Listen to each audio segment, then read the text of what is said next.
Harambee. Kasongo aende asiende? Aende asiende?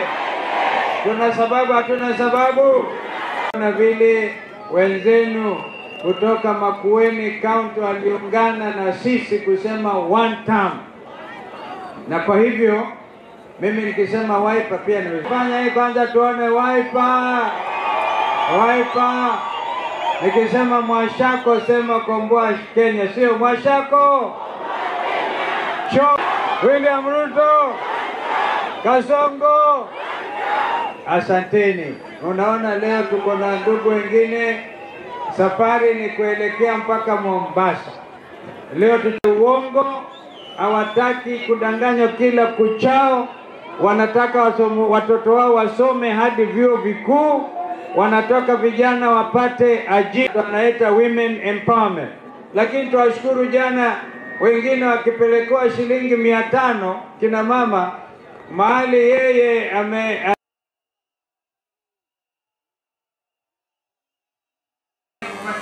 na ndugu Rigiji. Kwa hivyo leo ni furaha tele kwamba Wakenya wameamua lazima hii serikali iende nyumbani. Kwanza wao hata chama cha Wiper tumepindua jina, tunaita Wiper Patriotic Front ili kuheshimu vijana Gen Z ambao waliuawa na serikali ya Ruto. Na tumetangaza tarehe 25 mwezi huu, siku ambayo wananchi wa Kenya wakiongozwa na vijana wetu walienda kupeleka memorandum kwa bunge, na wengi wenye bunge walienda chini ya mtaro. Wanaogopa vijana.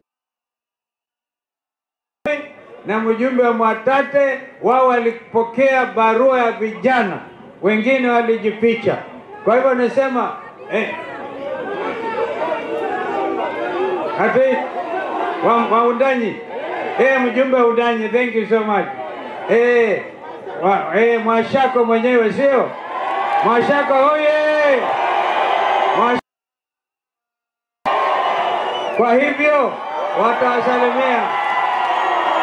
Ndio tumetangaza tarehe 25 itakuwa sikukuu Kenya nzima kusherekea, tunanunua masaa 2,000,000 na kusema mutadu what? Mutadu. Kwa hivyo angapi nasema tuseme 25th of June itakuwa public holiday kwa heshima watoto wetu. It is called Gen Z Revolution Day. Sema Gen Z Revolution Day. Wangapi hataenda kazi siku hiyo tarehe 25. Na tutakuwa na mpangilio, tujue vijana wenyewe wataongoza, watatueleza mnataka kumuona Rigiji? Mnataka kusikia Rigiji? Mnataka kusikia Eugene Wamalwa? Mnataka Cleopa Malala? Mnataka kusikia Linturi? Mnataka kusikia Saitoti yako hapa Tarome?